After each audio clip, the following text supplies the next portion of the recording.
Okay. Our deepest fear is not that we are inadequate. Our deepest fear is that we are powerful beyond measure. Beautiful. Thank you so much. Love that. Welcome, Vwairé. Welcome to the Seedling podcast, everyone. We are your hosts, Simone and Mia.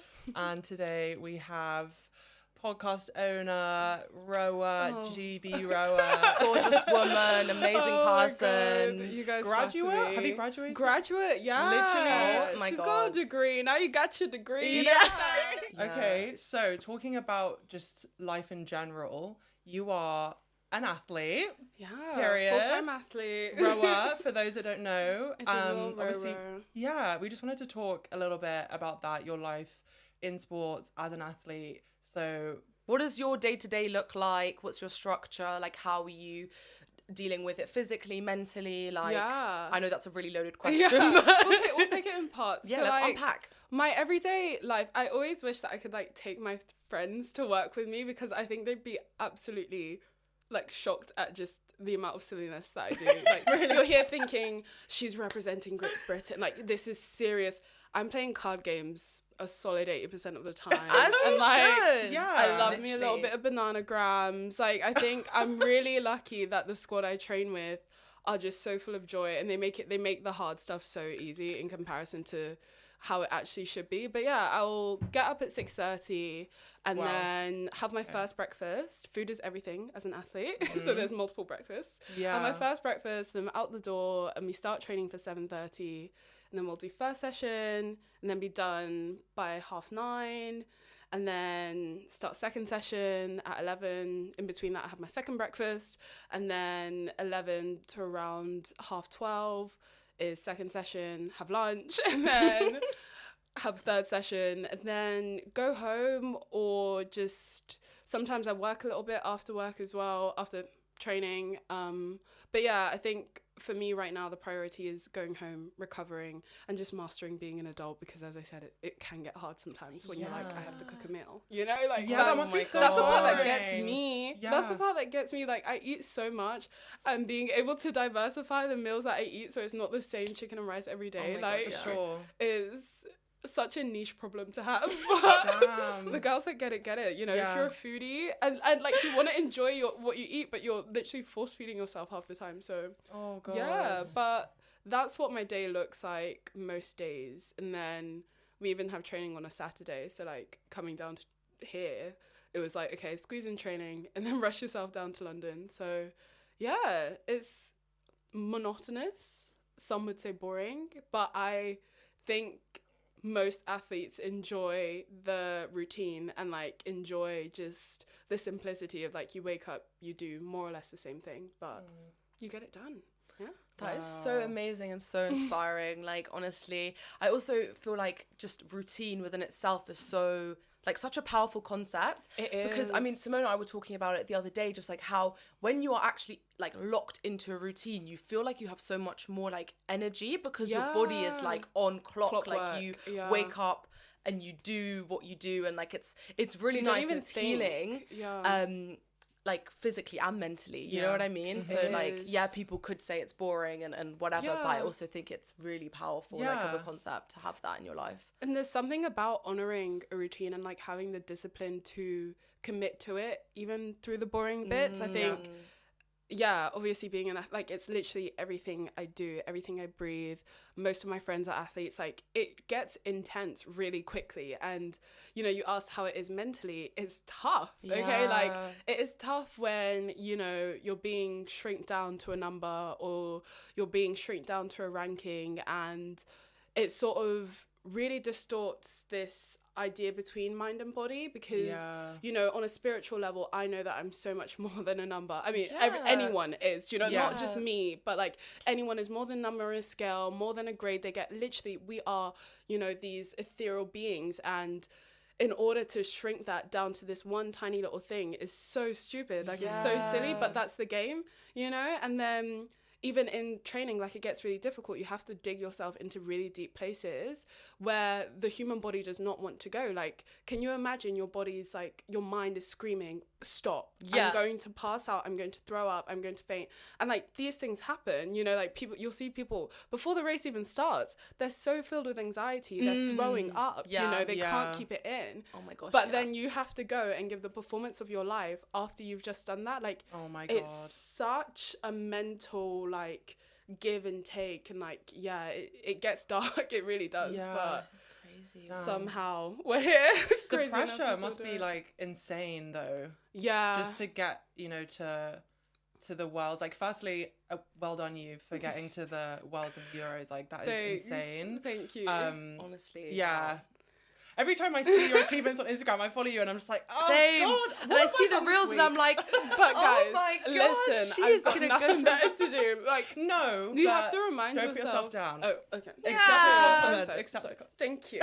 You did just post a reel about that, didn't you? Thank you so much. I'm the queen of that as well. I was literally telling my friend, I was like, I'm being such a hypocrite by posting this because I always say like, no. Oh my God, me, little me. Yeah. But I don't know, like, me. it does. Sometimes it does feel like that because I'm like, in one sense of the word, like, I have nothing better to do, but I think there's nothing better for me to do. You know, like, what better don't thing to need do? Yeah, It's your literally, like, I life, don't like, need to diminish it, and just because it's like, it is a game. Like, sometimes I have this very sobering moment of like, this is a game. No one's finding the cure to cancer. No one is, you know, solving world hunger. We're all playing a game. And that's what helps with the pressure as well. Like, when I check myself and I'm like, okay, in reality, if I quit tomorrow, will my life continue? Yes. Will my parents still love me? Yes. Will my friends still love me? Yes. That helps with the pressure. And I mean, I definitely haven't got it right all the time. Like, as you said before, like, getting 2 worlds was intense enough. You don't actually process that you have to do the race. You're like, oh, I just want to make it onto the team. You make it onto the team, and then you're like, oh, wait. You guys are really sending. Whoa. I didn't think this is what it was going to be. You know, we have the media day, we have the kit day. You're like, yes. And then they fly you out, and you're like, wait, hold on. And you see all the other countries. You're like, oh, you guys weren't playing for real, huh? Like, it's giving like, I girl boss too close to the sun for real. Like, that is literally it. God. So that anxiety, like, I just was not prepared to actually race the race that I had been selected to. Like, it's ridiculous, but. When are you ever ready though? When are you ever ready? So like, true. Sometimes you get there and you're just like, well, obviously, yeah, I've never been to the World Championships already, have I? But you know, just certain You've things done in other life, scary like things. other scary things. No, sure. but I saw please. this quote and it was like, how am I supposed to do things if I'm like scared of everything? And then there was like a person that replied to it and it was like, do it scared. Do you know what I mean? Like, whatever you do, even if you are scared, just do it. Like, even if you have to do it like literally shaking like a leaf. Like, that was me. Yeah, that was me crying, literally tears streaming down my face. They're like, GB. I'm like, yeah. Oh, like, no. girl. The adrenaline going through your body must have been insane. I called my sister crying. I called my sister. I was like, I don't think I can do it. She was like, what the fuck? Like, what? She was literally like, what am I supposed to do? I'm here in the UK. You're here. I was like, but mum's not picking up. Oh, like, a big baby. Hold on. Did you not have anyone there, like, with you apart from your team, but or was it like? It was just such an internal pressure. Like, it was so internal. Literally, anyone could tell me it's fine. Like, you're going to be okay. You can come dead last and you've still done incredible. You know, like, you've done great things this season. But it was such, like, an internal thing that I could not snap myself out of. And it was so weird. It was crazy. I'd never experienced that level of, like, debilitating anxiety. I mean, I still went and did it, but I had never cried like such a baby. You know, right before I'm meant to be feeling my most confident, my most powerful, I'm here crying and like literally ready to fly back home, take my ass back home and not even have to think about this. But you know, I think that's just when you let those like negative voices like really take over in your brain. Like, sometimes I'm better at crashing them down and just being like, not today, Satan, get behind me, you know, like, mind your business. But I think, because I just was not even, like, it was such a big goal, it felt unachievable to even make it onto the team that year. So when I actually did, it was like I hadn't actually visualized what what it would be like to actually carry out the processes. Yeah. Wow. But I also feel like crying within itself is such like a release. Like it's so sometimes so good to just do it and then Get it's it out of your out. body and then like, you know, like You don't have to stay you strong feel and more keep it in. expansive No, afterwards. Exactly. no. Like, so I feel like doing that before. Oh, I cry race, all like, the time. same. Or, Yeah. like, everyone's sick of me. Oh, I just I no. cry so much. I cry so much. I can't keep it in these days. I think it's fair enough though. Yeah, Life It is is. tough. Just a little tear. If that's all Yeah. it takes to keep me going, then please, by all means. But yeah. Literally. Has there ever been a moment where you felt like, that's it, I'm quitting? Yeah. Yeah. Oh my god. Take us yeah. through that. Yeah. Okay, so I mean, it was actually more recently than you would expect. Not that I was like gonna quit in that moment, but I was like, yeah, pack it up, flat screen. Like we're done. So I think just with the whole system in general, there's like favorites and whatnot. Do you know what I mean? And like, there's always, if you are one of the favorite, I mean, it comes with proof. Do you know? I say favorites as if they've done nothing to work for it, and like, if you've consistently proven yourself, of course they're going to give you the benefit of the doubt most of the time. And then I was just putting a lot of pressure on myself to perform. Like the first few months of the season, I just was like, I literally, where these numbers, embarrassing, you know, like this fitness, we don't know her. It was going so bad. And like everyone was telling me to trust the process. I was like, what process? Like, this is the worst I've ever started a season. And I'm full time this year, you know, like thank God I'm being paid to do this. I'm like, they're gonna sack me. So before they sack me, let me quit. Do you know what I mean? And I was just like hyping myself up. I was like, okay, we're gonna fly out to Turkey, Dubai. Do you know, like I was like, you're gonna have a little gap year. And then like I was so ready to be done with it because things weren't going my way. And then on top of that, as I said, like with the whole being shriveled down to a rank, a number, a time, it really has been like contradicting the trauma therapy that I've been going through. And that is so difficult. Like one session will be incredible and like I feel like I have it all figured out. And then literally the next day, it's like, okay, this is the number you need to hit. This is where you need to be. And like, if you don't, then you don't get to represent GB, you don't get paid, you don't, like, it becomes this whole thing. And I'm like, wait, but yesterday I was just grateful for being a girl and like I was loved by the world. And then today it's like I have to go back into that mentality, and it's still a struggle. But I think at that point when things really just weren't going my way, like I was so ready to end it. I was like, I could not keep up with this. It felt like such a double life, and it just felt like a lot of pressure on myself as well. So yeah. Wow. That's really insane. Yeah, the fact that it's contradicting and like you feel like you've got a double life, like how It's so exhausting. exhausting. Yeah. And I just, well done to you for sticking through that. And Thanks. like, do you have any advice for anyone that would be going through the same sort of thing, or do you feel like you're not in the place to even like? I don't know. I think the best advice I have is like, do it scared, you know, like it's tough, but everything's difficult. Do you know what I mean? Like the lives that you guys live have their difficulties. It just comes in a different form.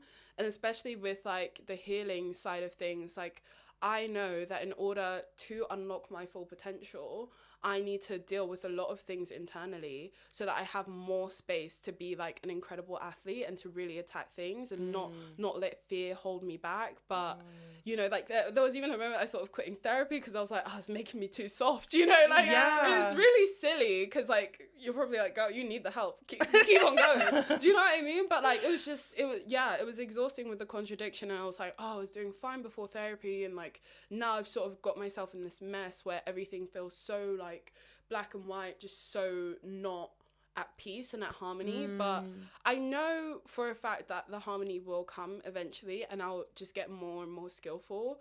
But yeah, the best advice is just do it scared, commit to it, and keep on pushing through. Like at the end of the day, it's got to be done. So yeah. Wow. Okay. Good advice. Yeah, literally. That's so powerful. And I feel like what you just said about like, oh no, it's like making me soft or whatever. But I also think everyone needs to have like a little soft bit inside for themselves and for the world and stuff like that. Otherwise, the world is literally like such a scary place. It can be like really hard, and like you said, like it's a game type of thing, and that can be like super disheartening, because even with me, like in my work, and I'm sure like so many other people that work and have different occupations or whatever, you do feel like you're just like in this race of like getting to where you want to be. But then I also think that race kind of makes you forget where you came from, because you don't realize how far you come, because you're always just wanting more, Chasing, the next goal, the next goal, the next goal. And then you don't really realize, oh, hold on, like I actually am really proud of myself for doing those things, like for even like picking myself up, for even getting out of bed this morning, even though I literally couldn't like mentally face today. Do you know what I mean? Yeah. So I think having that soft part is also like super important, because it's like that's where like your empathy and self-love and all of that stuff comes from. And I just really just props to you for being able to just like manage both of those sides. Yeah. You know? And I mean, like, even the soft parts are a strength within itself. Like, I have to work in teams, you know. If someone's having a bad day, if I didn't have that empathy, if I wasn't the crybaby I am, okay, and could empathize with what it feels like to be going through it, how would I be a good teammate? How would I make that person be the fastest that they need to be for me? Do you know what I mean? It ends up working in my favor. We both get the medal, you know. So I think it's just having that perspective of all of these little skills, whilst in the corporate scary world they may not be admired or as desired, they are still strengths, and they still help you get further and further closer to your goal every single day. So true. Do they ever try and implement some sort of like wellness and like mental health practices for you in your sports, in like the sports industry itself? Obviously I'm not trying to like out any of your like coaches or anything. Yeah, like guys. No, but I just mean like, do they ever like show you how important that is as, you know? I'll speak athlete? for rowing only, because rowing has many problems, but like it is such a traditional sport. Yeah. It's such like a rah-rah boys, you know, like like literally. Yeah, I want to get into that as well. Honestly, it's so when it comes to mental health, that is a fairly new topic, even though in society we've been talking about mental health, you know, like we've been checking in on people and stuff, but it feels, for me at least with the squad that I train with, it feels like we're just about, you know, having these conversations. And, you know, it's so difficult because you want to be strong and you want to appear like you have no flaws. So when you open up and you're vulnerable, you sort of put yourself in a position of like, okay, they know where to hit you where it hurts. You know, like at the end of the day, you're still competing with some of these people. But I would say with my coach, actually, I've been very blessed that she is so open to having these conversations. And like, she's trained me since I was 16 years old. And like, I used to have terrible anxiety. Like, it just was the most irrational, like illogical, it would just eat me up inside. And like, with depression and stuff, having to explain to her, I know everything's going well, but like I literally can't leave my bed right now, like just give me and she's been so accepting and so helpful as well. Like, she's a little bit older than me, so she's sort of used her empathy as her strength, you know, and been like, oh, like I remember when I first started uni, it was terrible, you know, like stuff like that. So I've been very blessed with that, and like I can have conversations with doctors and stuff, and they've been very happy to refer me on to people if I do need extra help and extra support, like free of charge, which is really useful. So we're working towards the right direction, but I think in open spaces, it's not as frequently discussed, you know, it's not, I think not that it's taboo per se, but it's just not as acknowledged. You have to be quite tough. I understand that. Because I was gonna say, which is interesting because it's literally like a sport. It's obviously like, you know, also talking about like your physical health, but like your mental health is so deeply intertwined with your physical. It's way more important than your physical. Exactly. Like some of these guys get away with eating chicken nuggets every single day, and like they don't care. But when it comes to mental health, no one is really clued up about it. So true. I wanted to just get into the topic of you saying that it's like quite a rah-rah it's quite a rah-rah sport, quite elite.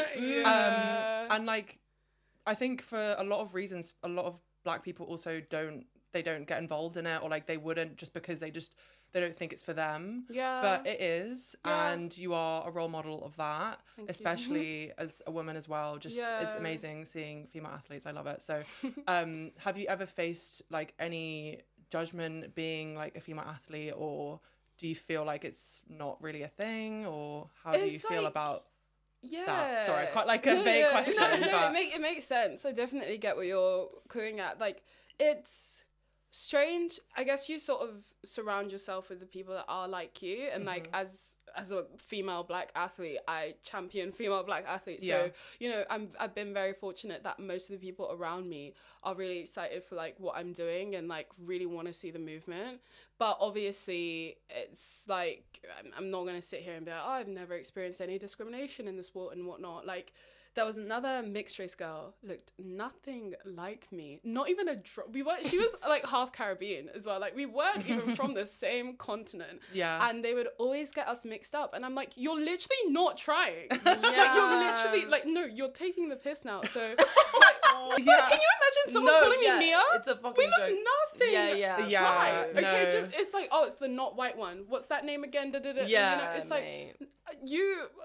and then, sorry, it's all like, No, I get it. I've had yeah. it many Yeah, times. and you're like, did you actually apply the 2 brain cells you have to like try and figure it out? Yeah. But anyway, Yeah. and Sorry, it's then- not funny. No, I know, I but laugh it's about just it. Yeah, crazy. it It's is. people are wild, and then like even with my name being Vwairé, oh my god, for the longest time I was just known as the rower from Twickenham. You know, everyone was too scared God. to say my name. To be fair, they probably didn't think I was gonna stick around. Joke's on them. You know, now they're saying my name on like international stages. And my Period. dad literally told me, like, I remember the first indoor rowing race or something I did, and he was watching it, and they butchered my name, but they tried, and I was like, Dad, that was the first time I've actually heard them attempt to say my name, and it's because I had won. So you know, they had to. Yeah. And then he was like, don't worry, Vwairé, like, there is going to come a day they have no choice but to. And like, Wow. I pray that like that does come to fruition, but I see it already beginning, you know, like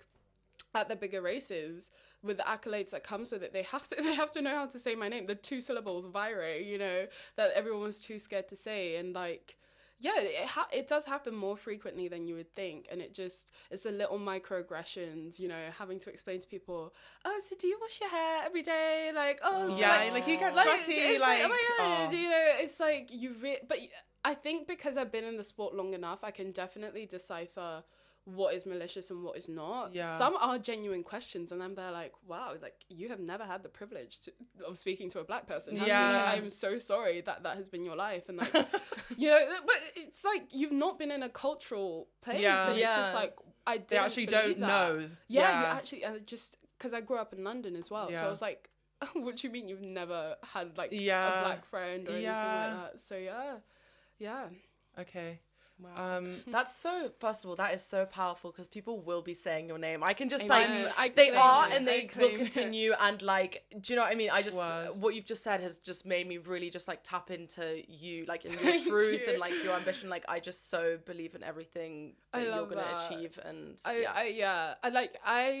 and the irony is, for me, this is so much more than like just a sport. This is so much more than a medal. This is history, if that makes, and not to put myself on a pedestal or anything, but like the goals and the dreams and the ambitions I have, no Black woman has done for Great Britain in rowing. Like, to be taking Literally. those steps and making that path, that fuels me, that makes me hungrier than any other person. And like, before I used to feel, you know, like, oh, there's only one of me, but now it's like there's only one of me, and like I get to sort of champion that, and I get to be like, I'm privileged enough to be the face of that, and like really make moves for more young Black people to come into the sport. And like, Yeah. it just needs to happen, because we would absolutely slay. Like, Yeah. Yes, we, and you we, are. That's what yeah. That's we why are I wanted to. strong. Yeah. As like Black people, like the strength is unreal. When I first started, I was doing some numbers, and I was like, what is it? This, you guys are going crazy over this? I don't even know how to row. Yeah. Like, for real, like for real. I'm just getting started. Literally, and then people were going crazy. I was like, guys, I could do this again and again and again, and like, God willing, I will continue. Yeah. But it's just so funny to me, because Black people would be absolutely incredible in this sport, but we just don't have the opportunity to take up that space. Yeah.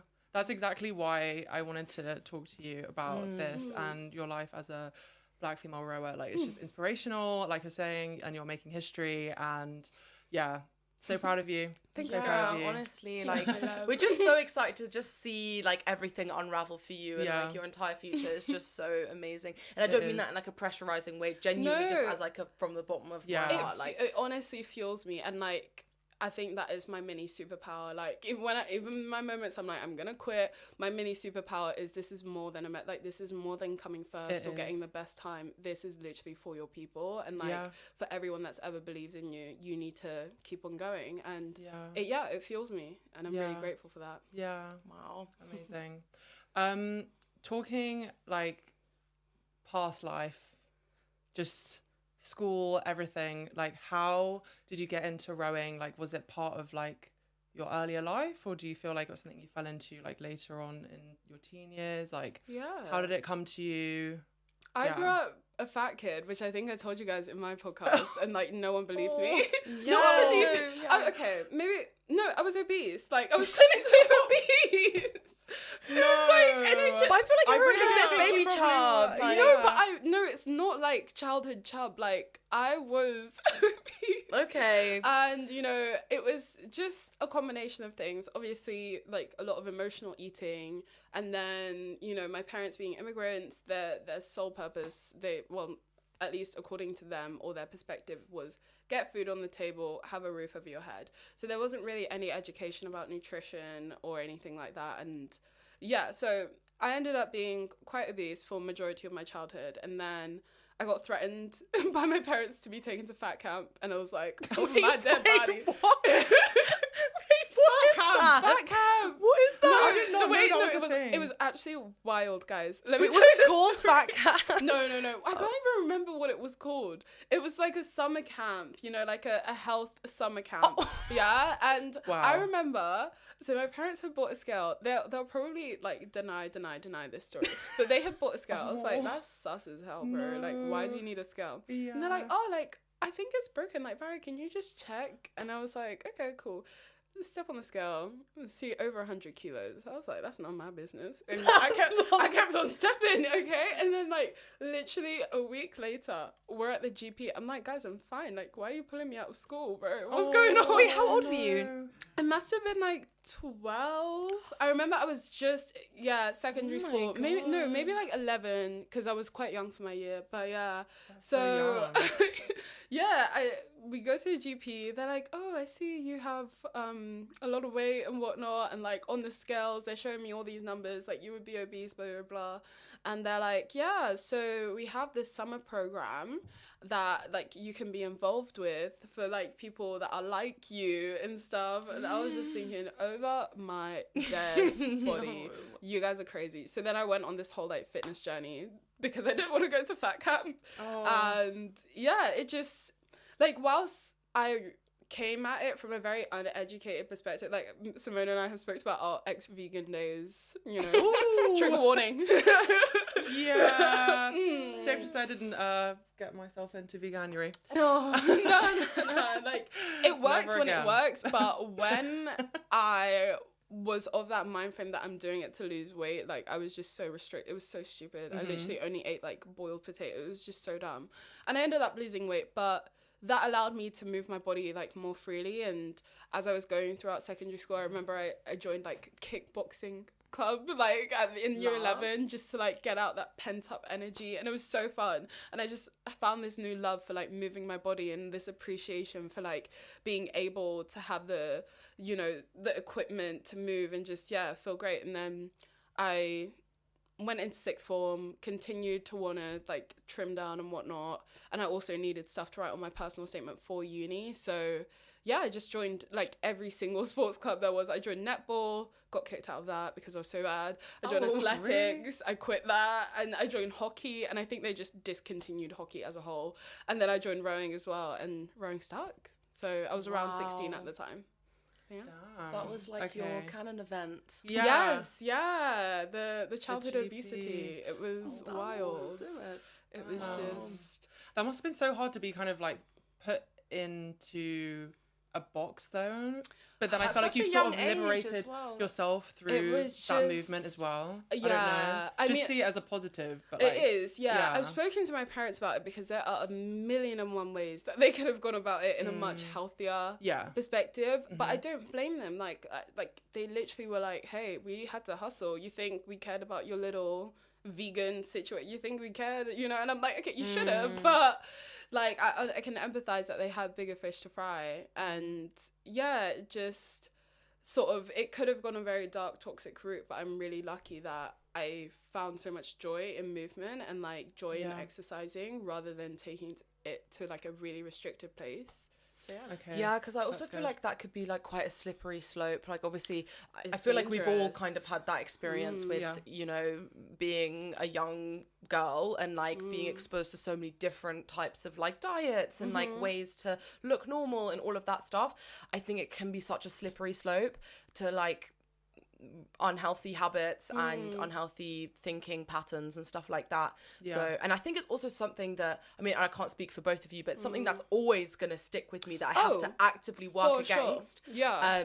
To like just stay in a healthy place and don't demonize food and don't Yeah. demonize like rest. Oh my as well, god, which yeah, is really yours, yeah. Like it's, I don't want to say it's embarrassing, but I think lots of people look at an athlete and be like, "Oh, like you must have such a healthy relationship with food. Like food is fuel." But honestly, when I was going through my "I want to quit" moment, I was like, "Am I too fat?" Literally starts restricting myself, and then the numbers get even worse. And I was like, "Okay, I thought we'd grown out of this." Like, and I remember Yeah. speaking to my therapist. She was like, "Who told you that was a good idea?" I was like, "The voices." Yeah. What do you Yeah. mean? Oh. Like, but I was like, I just had this idea that something's going wrong and I need to control it. I need to fix it's it. the control. Once again, it must be my body sabotage, like as if my body's ever sabotaged me. Do you know? All it's Yeah. ever done is fuel me It's just and love trying. me. Like, Yeah. right? But this is me as a grown 22-year-old still falling into those habits. Like, when I got out of it, I was like, what was I thinking? Yeah. My dessert was a protein yogurt. Babe, have the Yeah. freaking cake. Yeah. What?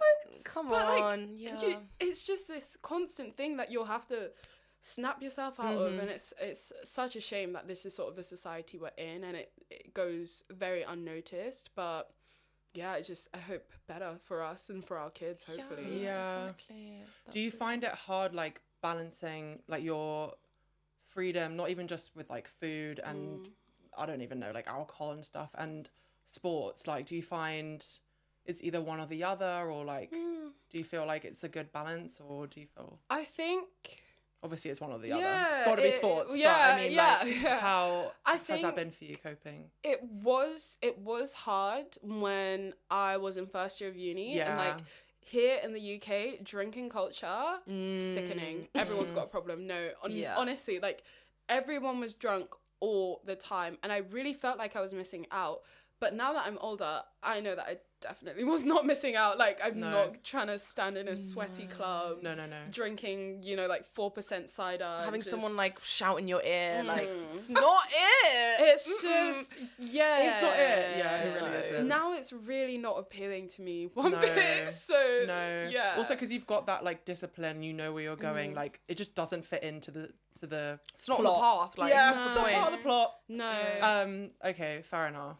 I would say though, where I do still sort of not struggle with discipline, I always still choose sport, but where I feel the FOMO is just like being able to do things like go to concerts or travel and like really get involved with my friendship groups. Like I feel like a lot of my relationships with friends that aren't athletes suffer a little bit just because I can't, like, even on a Friday night they're like, but it's the weekend, I'm like, I have training tomorrow, so that's still quite difficult to navigate. And I will frequently get really annoyed at being an athlete, just being like, I just want to go to this freaking concert with my friends, and just enjoy myself, but it's like you have to perform tomorrow or something like that. So but I think that would just be life with anything. Like, I imagine with your 9 to 5, if a friend's like, oh, do you want to go out Wednesday night? I got work tomorrow, pal. Right? It ain't happening. Right? I'm in bed by 9 p.m. Oh, Sorry. honestly. Phone's on airplane mode, mate. Good You night. can't reach me.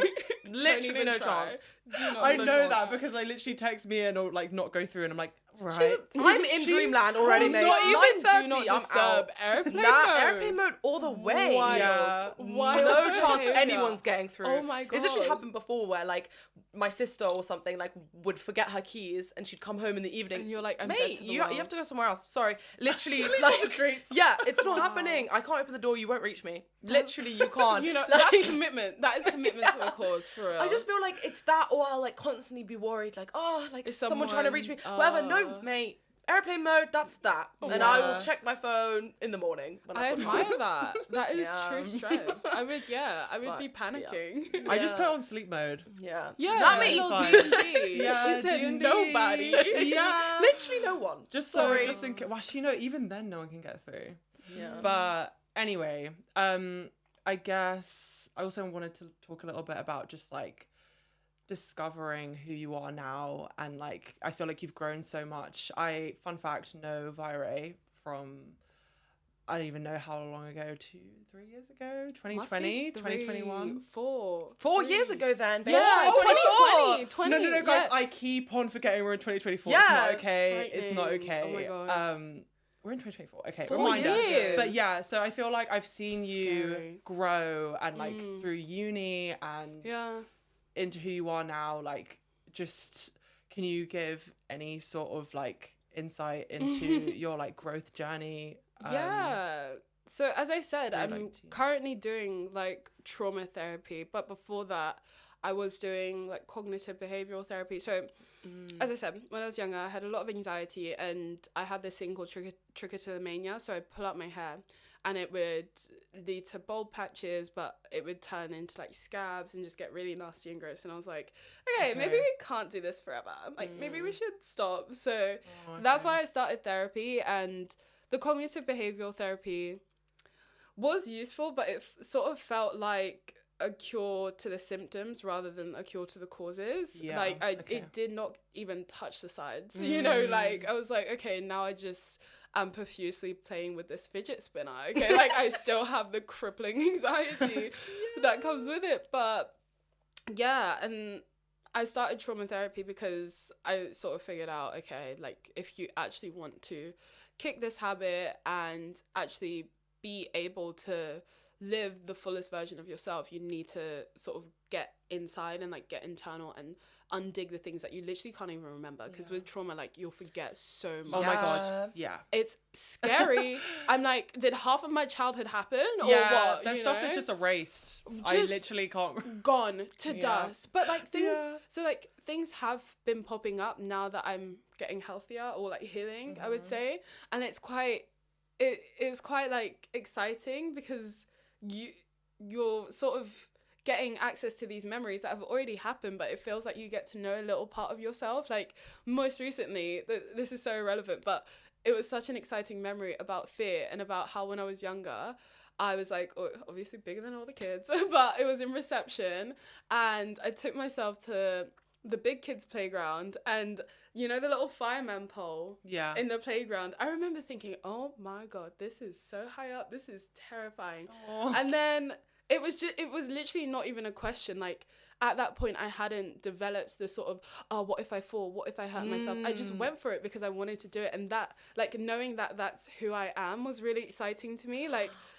literally from birth, I'm just like a go-getter, and I want to tap into that more. So it's stuff like that, like you're unlocking memories. They're not all traumatic, some of them are really exciting. Yeah. And like you get to know yourself even deeper. So yeah, it's definitely been a journey. Like it's not all been easy. There's been high highs, low lows, but I feel like with the trauma therapy, I'm able to be a lot more consistent and a lot more like just stable rather than with the curing the symptoms situation.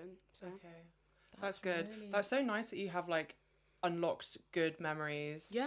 Because I was going to say, like, do you find that having gone through trauma therapy that you're almost like, because you're reliving it, Yeah. do you feel like it's getting worse before it gets better, or it felt like it got worse before it got better? Yeah. Because that's how it was for me a little bit. Like I felt like I was getting to a point where I was like, ooh, have to I'm getting unpack it all, so yeah. deep that it's like Yeah. I actually don't feel good right now. Yeah, At it all. does And get then worse. my therapist did say, like, this is the health warning, like it will get worse before it gets better, like in our first session. So I don't know, do you agree with that? Oh, or do you... yeah. I mean, there's definitely been some things that haven't been as nice to remember, and you sort of realize why you've forgotten. But the thing is, your body won't give you access to what you're not capable of, if that makes sense. So the reason that you've suppressed all of them is because at that time you are not capable of dealing with that. So when the big things do come, whilst it is all consuming and so terrifying, what I do remind myself is that this is actually like a really positive thing, because I've unlocked a new space that has allowed my body to feel safe enough to share this with me and actually start to deal with it and go through it. And there's like some really heavy stuff that I've had to unpack, and I'm like, no child has like should ever have to go through that. But reliving that, it just fuels my passion and desire to do what I can to help younger people these days. Like, so my other job outside of being an athlete is being an athlete mentor for young people that are in secondary school. And it's like, if it just makes me more passionate about doing that job, because I'm thinking about half the things I went through that went absolutely unknown. You know, if I can be the one person that this kid can open up to and prevent them from years of trauma, like, that is literally my job done. So it is such a perspective thing of like, it feels so all consuming and it feels so heavy. Like, that's what, like, you literally just feel like you can't even move, that you just have to sit in that sort of traumatic experience. But once you're out of it, you need to use that in your advantage, I would say. But yeah, it's tough. It is tough though. And like, it definitely gets so much worse before it gets better. Yeah. That's good though, because you're like now feeling much stronger in yourself. And I love what you said, how your body or your mind wouldn't give you something that you don't already have to deal with. Have to deal with. So I agree. I love that. And yeah, is there anything you wanted to add?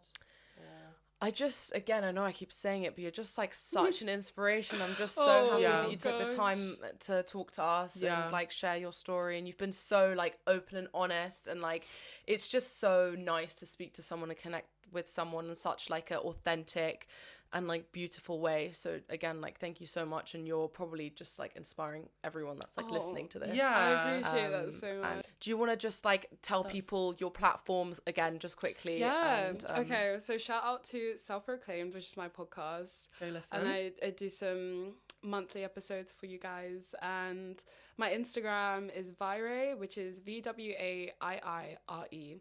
A little voice crack. But yeah, it's okay. So that's what you can catch me on. Amazing. Perfect. Thank you so much. Thank you so much for having me. I love this so much. It's nothing. We're so happy to have you. And yeah, catch you guys in the next EP. In the next episode. Bye.